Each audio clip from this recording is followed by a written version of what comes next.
नमस्कार। Diamond public high school पन्ना से science study में मैं वीनू सक्सेना आप सभी का स्वागत करती हूँ।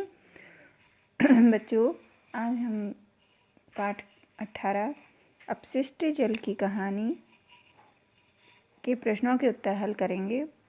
इसमें पहला प्रश्न है, रिक्त स्थानों की पूर्ति कीजिए। ये आप प्रश्न अपनी बुक की सहायता से नोट कर सकते हैं। इसमें क नंबर का रिक्त स्थान है, जल को स्वच्छ करना प्रदूषकों को दूर करने का प्रक्रम है।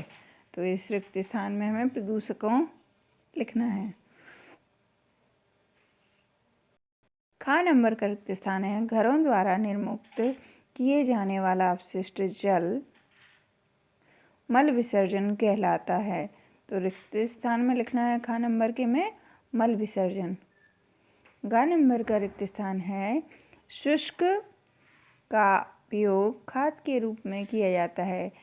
अपंक रिक्त स्थान में लिखना है हमें आपंक ग नंबर के। घ नंबर का रिक्त स्थान है, नालियाँ और के द्वारा अवरुद्ध हो जाती हैं। तो इस रिक्त स्थान में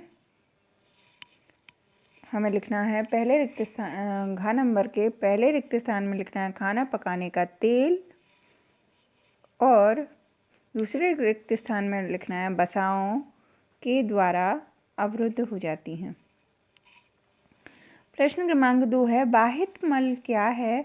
अनुपचारित बाहित मल को नदियों अथवा समुद्रों में विसर्जित करना हानिकारक क्यों है? समझाइए।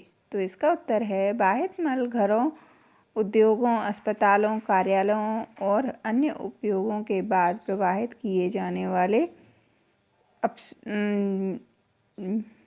अपशिष्ट जल होता है। इसमें वर्षा जल भी सम्मिलित है, जो तेज वर्षा के समय गलियों में बहता है। सड़कों और छतों से बहकर आने वाला वर्षा जल अपने साथ हानिकारक पदार्थों को ले जाता है। बाहित मल द्रव रूपी अपशिष्ट होता है। इसमें अधिकांश हैं जिसमें घुले हुए निलंबित होती हैं। बाहित मल में विभिन्न संदूषक शामिल हैं, जैसे रोग पैदा करने वाले बैक्टीरिया और अन्य रोगाणु। अगर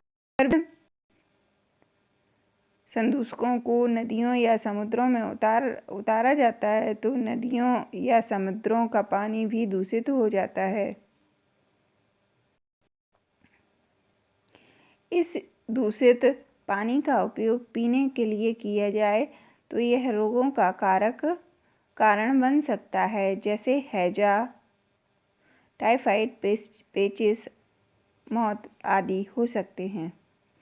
अगला प्रश्न है, प्रश्न क्रमांक 3, तेल और वसाओं को नाली में क्यों नहीं बहाना चाहिए? समझाइए।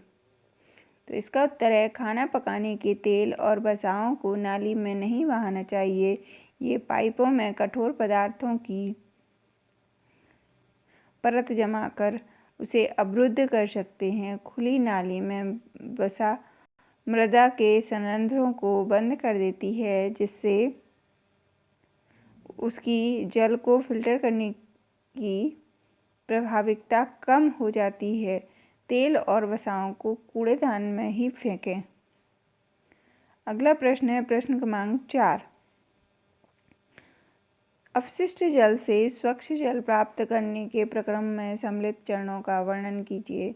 तो इसका उत्तर है, सर्वप्रथम अपशिष्ट जल को ऊर्ध्वाधर लगी छड़ों से बने सलाखाओं, छत्रों या बार स्क्रीन से गुजारा जाता है। इससे अपशिष्ट जल में उपस्थित कपड़ों के टुकड़ों, डंडियों, डिब्बे, प्लास्टिक के पैकेट, नैपकिन्स आदि जैसे बड़े साइज के संदूषक अलग हो जाते हैं। अब बाहित जल को ग्रेड और बालू अलग करने के इनकी टंकी में ले जाया जाता है। इस टंकी में अपशिष्ट जल को कम प्रवाह से छोड़ा जाता है, जिससे इसमें उपस्थित बालू, ग्रिट और कंकड़ पत्थर उसकी पेंदी में बैठ जाते हैं, पेंदी या तली में बैठ जाते हैं। फिर जल को एक ऐसी बड़ी टंकी में ले जाया जाता है जिसका पैंदा मध्य भाग की ओर ढलान वाला हो, जिसे गोल पेंदी का कहते हैं। इस जल को इस टंकी में कई घंटों तक रखा जाता है, जिससे मल जैसे ठोस उसकी तली के मध्य भाग में बैठ जाते हैं। इन अशुद्धियों को कुरच कर बाहर निकाल दिया जाता है। यह अपंक या स्लज होता है। अपशिष्ट जल में तैरने वाले तेल और ग्रीस जैसी अशुद्धियों को हटाने के लिए अपमथित स्किमर का उपयोग किया जाता है। इस प्रकार साफ किया गया जल निर्मलीकृत जल कहलाता है।